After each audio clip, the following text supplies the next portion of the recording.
Welcome to Monday Moments, David Scarlett. I'm Martin Bamford, and it's been a while since we've done one of these, Dave, for Yes. several reasons. But your health being the big factor. So perhaps for those who aren't aware of what you've been through in recent months, you could start with that and you tell us where you are now. Oh, right. So Wendy's suggested be careful you don't moan too much. So said I've got a PhD in whinging since I've got. So many people know that Wendy and I both contracted COVID-19. She's 6 weeks before myself. So for me, I'm now in my 10th week, and it's interesting. People say, are you getting better? And you learn with COVID, better is definitely a relative word. So you don't say, I feel better now. You say, I feel better in August than I did in July. So it's literally a monthly thing. So that's fascinating. And really, the lingering problem with COVID for all of us is that it leaves you absolutely exhausted on your knees. Currently, I do about 3 hours work in the morning, and that's it. I'm now graduated in August to 1 hour in the afternoon, and then I have to go to sleep. I have to go to bed. So it's an unusual virus, and it really does affect your thinking as well as your physical exhaustion level. So, but the end result for Wendy and I, Martin, is that it's caused us to rethink our life structure. And that's been fascinating for us. We just thought, okay, we're playing a long game here. And all the business plans that you might get excited about. I was talking to Matt Smith recently, who's one of our executive coaching clients. And Matt is like me. I thought there's nobody else like me on the planet. But if you write down an idea, that's deadly, because your mind wraps itself around the idea and will not let it go until you've at least tried to achieve it. And of course, that can drive you nuts, because it may be the daftest idea in the world. So, yeah, I can't do that anymore. So instead of having a 3-year time frame to launch all sorts of things that you and I were talking about, it's now, well, the time frame is just a rubber band. And when you said we're just going to play the long game and just take each day carefully. So we've learned some interesting lessons. I hope that wasn't a moan, but this has taught us some fascinating lessons about the fact you're not in control, and that you are caused by this whole experience to rethink your life. Yeah. But I sense you've been through something similar, although you haven't had COVID. No. Thankfully, without the nasty virus to kickstart it. I mean, for me, working from home was at first an interesting and novel experience. So back in end of March, when we made that decision to close the office down and retreat to our bedrooms and take our laptops away and work remotely, it was lovely for a few weeks. And then I quickly realised that not having that separation between home life and work life was dangerous for me, because I am a workaholic. I was finding myself sitting at my laptop and getting back out of bed at 1, 2 in the morning because something had popped into my head, and it was just too easy to climb across the room to my desk and get working again. So that was a big thing. I've moved now out into our garden, so I've built where I'm sitting right now, my shed quarters, and I know you have a shed quarters as well, Dave. Yes, Which is lovely for that separation. But I guess bigger picture for me, and that realization during the lockdown, during the pandemic, which was, what am I doing all this for? What's it all about? What's the big plan? And before the pandemic hit, I was on I think it's fair to say, a growth trajectory. So we were investing like crazy, growing like crazy. I was hiring staff, taking on more office space, saying yes to everything, which I have a bad habit of doing.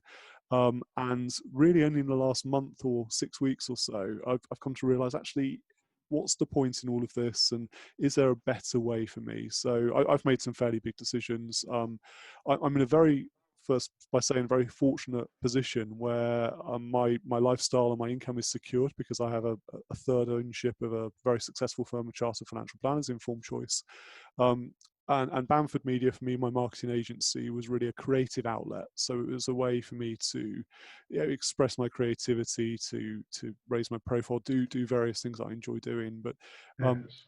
feeling like I'm having to run all the time to keep up, and I'm always behind with things. So it was a moment of realization for me, which was actually I want to do things well rather than do things big. So Yes. I need to sort of fight that natural instinct I've got, which is to take on everything and take on more and more all the time. And for me personally, I want to spend more of my time doing the things I love. So writing, taking photographs. I've just in the last day actually become a certified professional photographer with the Oh, Master Photographers right. Association, which I has had been a no lot, idea. well, a lifelong dream of mine to become a professional photographer. And for some reason, I've just never explored it. And I just made a decision in the last week or two just to go for it, and submitted my portfolio of images, submitted my plan to this organisation, and they've certified me, which is, yeah, a wonderful thing to sort of tick off the list, as it were. Um, Good. but I'm very fortunate to have some wonderful members of staff. So James and Catherine will now be, taking the lead when it comes to many of our projects. We'll be doing fewer things, but hopefully to a much higher standard, and just letting go, I guess, of that ambition to be the biggest firm in the world, the biggest marketing agency in the world. And Yes. it was quite a realization, I think, when all that sort of swirled around in my head, and I made that decision. So did it come in a blinding flash, or did it just gradually seep in to your consciousness over a period of weeks? I think gradually seeps in.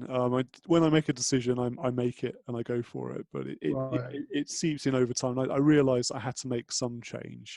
As I say, the first few weeks of lockdown were quite blissful. Really, it was lovely being at home, spending more time with the family, eating locally, shopping locally, going for walks every day, and then something I guess sort of clicked, and I realized that wasn't as sustainable, as lovely as it wasn't sustainable, given that I was trying to lead this very relaxed and homely lifestyle, but at the Yes. same time in the background had recently made a big investment in the business, had recently taken on larger premises, more staff, etc., and the two didn't quite marry up.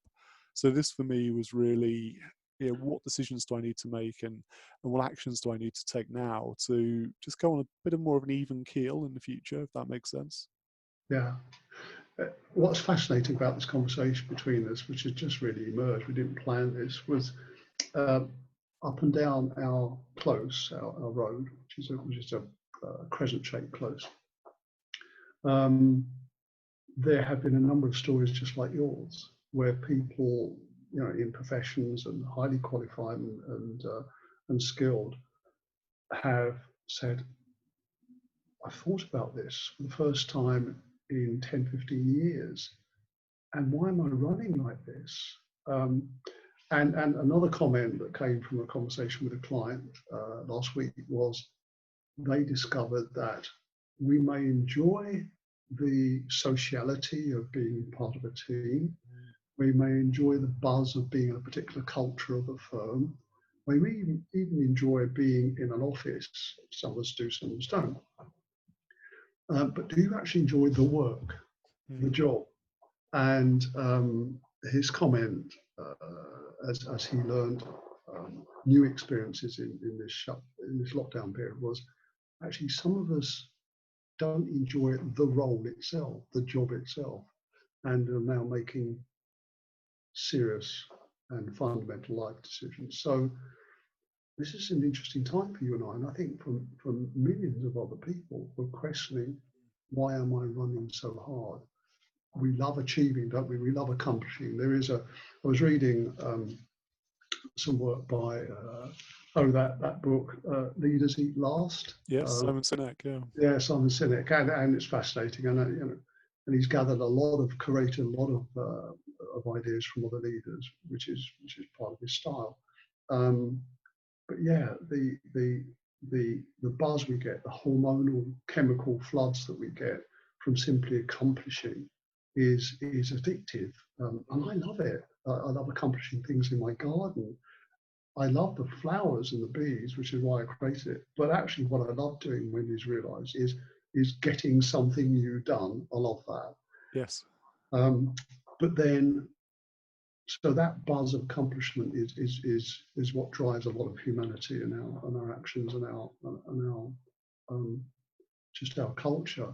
Well, But the, that's an interesting one, because this is the biochemistry in our brains, and it's the dopamine hit. But yes, I've read lots of things recently about how app developers and technology developers really capitalize on this. So things like the little red dots you get on your notifications on your apps, yes, the act of clearing them, so going through your messages and deleting, replying, and you get micro dopamine hits every time you do it. So yes, you're quite like you. I do get a buzz from achieving things, from creating things, from ticking things off and doing the next thing. But I think at some point we have to realize that that's become so pervasive in our lives that it's not just now the big projects, the deep work that we're getting involved with.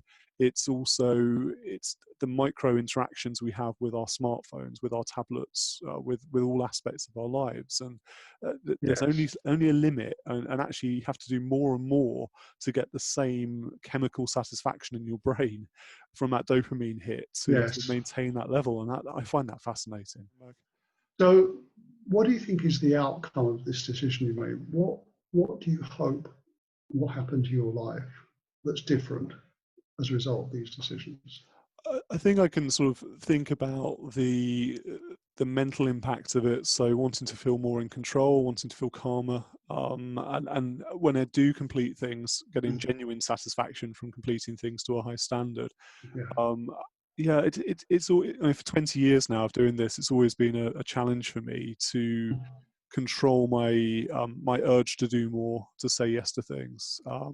So this for me, I mean, a very satisfactory outcome for me would just to feel more in control of life, of work, and to do the things I genuinely enjoy doing and get real, deep satisfaction from, rather than, I guess, slightly superficial satisfaction. And I feel that I'm doing lots, and therefore I must be happy, must be successful, because I'm taking on the world.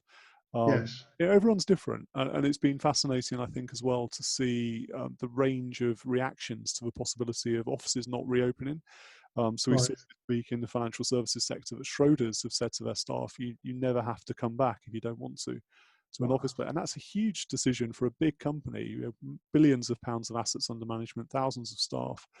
Some people love that. Some people love the thought that the world has changed beyond recognition, and actually commuting is no longer a necessary evil of our lives. Some people feel very unsettled by it, very upset by it, that they'll miss that social interaction, that if they're not in an office, they're not making a genuine contribution to the workplace. And I think we have to be compassionate, and we have to recognize that this is different for everyone, and everyone might have a different epiphany, and everyone might have a different approach to this once they've realized what matters to them. But that's fine. As long as you're really thinking deeply about what matters most to you as an individual, and not trying to worry too much about what society expects.